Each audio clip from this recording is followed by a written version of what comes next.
Today, I'm going to show you and give you guys this exact proposal that we use at my agency to close down clients up to $25,000. So let's get into it. The very first thing that we're going to have here is going to be the title card. Now this, I don't think it really matters too much. And you could also argue that this shouldn't even be a PDF. You could also do this as a website. And I've covered that before on the channel. I'll link it up here if you guys need it. But the first thing we have here is our title card. Now quickly following, we have the index. Now this is going to give us an idea of what we're going to cover in this proposal, just to give them kind of a gauge of where they are in this entire process. So we're going to start off with the intro, a little bit about us. We can say that down here. And then we're going to explain who we are, what we do, and what they're going to get in exchange for working with us. Then we're going to go through some of our projects. And then we're also going to go into the actual proposal, costs, timeline, and finally what to do if they like this proposal and if they want to keep working with us, right? So the first thing that we see here is that this next slide introduces the person that we're trying to talk to. We want to add this slide so that it looks personalized and not super generic. We don't want to be able to just copy paste the same exact proposal to 100 different proposals, because although that might be fast and you can scale that way or whatever, but it's not as personal. And honestly, what I've seen in this industry is that personal and relationships is what really sells. So very first thing here, we're introducing ourselves. We're talking about ourselves a little bit, yeah, but we're also gonna name them directly in here. Now this entire file is also gonna be in auto layout, so you guys can just change this to be whatever you guys need it to be. But for now, let's just take a look at the actual text here. So this is just going to be a little introduction of who I am, who my coworker is, and then here you can fill out the actual website of your client, right? Or if they don't have one, then whatever industry they're in. So here we have an example of what we do, who we are, that kind of thing, a little introduction about, you know, some awards that we won, some of the important things that the client might want to see. And it's like, oh, okay, it's social proof that they've done these things before, but it's not necessarily that critical if you don't have these things yet. So after we take a look at this stuff, we actually dive deep into the work. So we start off with a little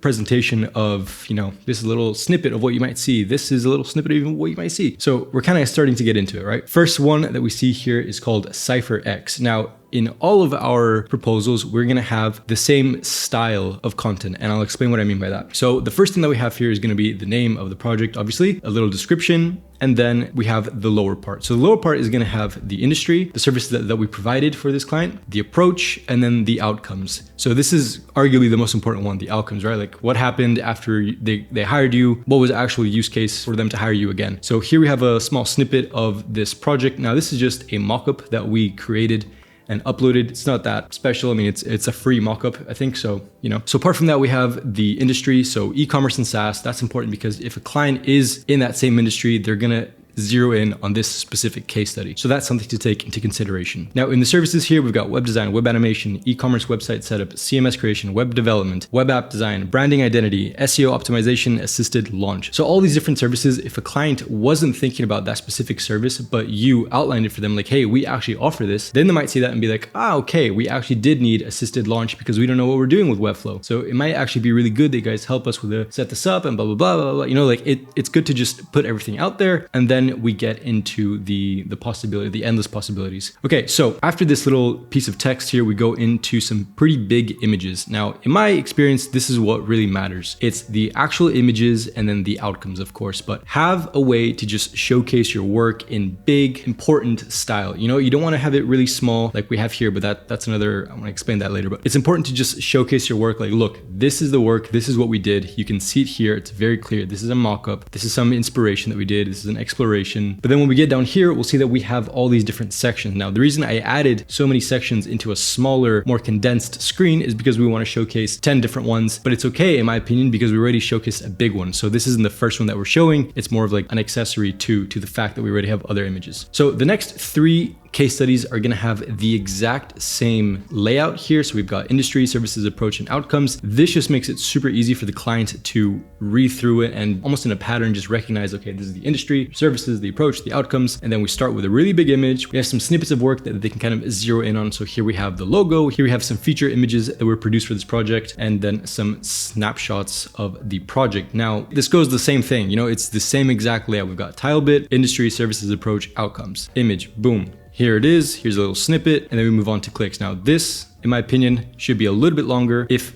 for example, we were working with a web app proposal, then this would be way longer. But for this specific client, it wasn't in that same industry, so it doesn't really make sense to just go super hard on the web app stuff. Now, Clicks.so, same thing goes. It's not a web app, so it doesn't really make sure, but we did have some branding pieces that we wanted to showcase. And again, we have SaaS, services, approach, and outcomes. So super easy for the client to read this. It's very clear what we did, what the outcomes were, the actual work itself, what it looks like, and then we get into the project timeline. So maybe before the project timeline, we could actually have, if you wanted to, a little summary of all the projects that you did together. But I think it's okay to just jump into the project timeline and be like, okay, this is what we're gonna do, this is how we're gonna do it. And you could also move this further down if you wanted to in the process, but I think it's fine. So this is one of my special creations here. This is part of the actual proposal that you guys are gonna get. If you double click into this or command click, you'll see that it turns purple. And that is because these cells are built using these components. So if we have different, for example, if I just make a bunch of different ones, right, just delete this one. If you have a project that has a bunch of stages and you wanna be able to just simply put, okay, this is gonna take 2 weeks, this is gonna take a month, 2 months, or whatever the case is, then that's a super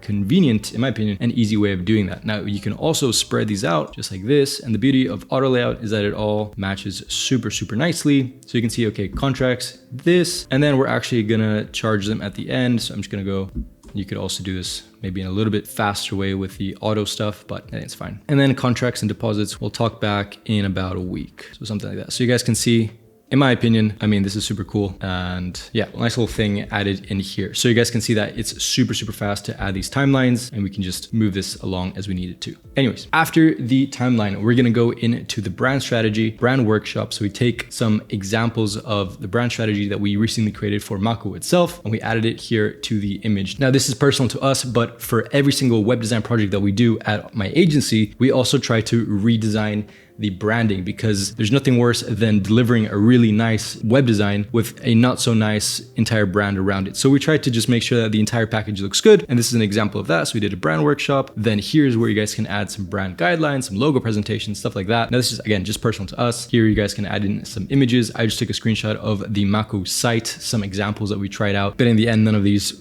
one, I think maybe this one did actually. But yeah, website development, you could go a lot deeper into this and add in some cool images of you guys developing. But yeah, test and launch, and then project timeline summary. This is pretty important because here you're gonna give an overview of everything that's happening. You know, you have this entire thing going on here, and at the end it can get kind of lost. So it's important to just say, okay, look, first week is gonna be strategy. That's where we're gonna do this and this. Second week and third week is gonna be color palette, logo variations, blah, blah, blah. You know, so we kind of give them an idea of how things are gonna play out. And then when you're talking to them, either through email, through Slack, through whatever, you can say, okay, no, look, we're actually just on the third week. Next week, we dive into web design. So don't worry about it. We're still on track, blah, blah, blah. And you can also revert back to the timeline here. You can say, look, we're actually around here. Export this again, send it up to them, be like, look, we're here. Now, I covered part of this in my new freelancing course that I'm gonna leave in the description that I'm working on right now if you guys wanna check that out. But anyways, part of this is gonna be important for you guys to kind of scale your projects and be able to do this in a way that it doesn't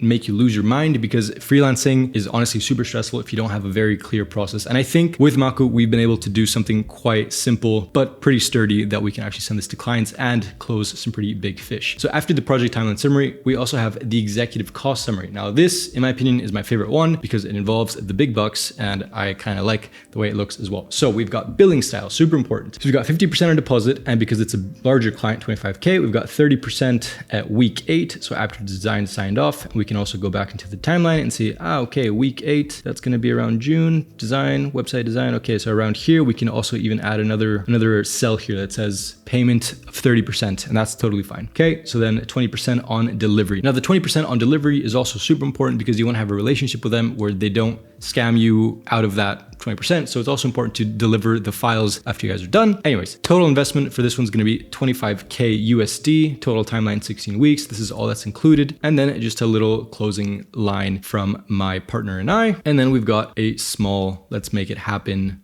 booking here. And then this also takes us to a opencal.com. Yeah, so that people can just book whatever time they need. And that way, if they're happy with this, we can go ahead and send over the invoices, send over the contracts and all that stuff. So yeah, guys, in conclusion, this is the proposal that we use over at Mako to close some pretty medium to big size projects. Now, compared to other agencies, this is not even worth it to look at, but you know what? We started a couple months ago. It's pretty good for me. So in summary, we've got title, index, introduction to them, introduction to us, something that sets us apart, introduction to work, project timeline, strategy, brand workshop, brand guidelines and logo presentation, UI UX, web development, test and launch, project timeline summary, executive cost summary, and then let's make it happen. So this is where we go and get serious with business. If you guys are wondering how I did this one, how I did that signature, Shift and P in Figma, and you guys can just write whatever you need and it'll make it nice and curvy. So guys, if you guys enjoyed this kind of proposal and you guys want to download it for yourself and try this out, the link is going to be in the description. And if you guys want to sign up to the beta for my freelancing course, where I'm going to teach you how to do this for yourselves, then the link is also going to be in the description / first pinned comment. Thank you guys so much for watching, and I'll see you guys in the next one.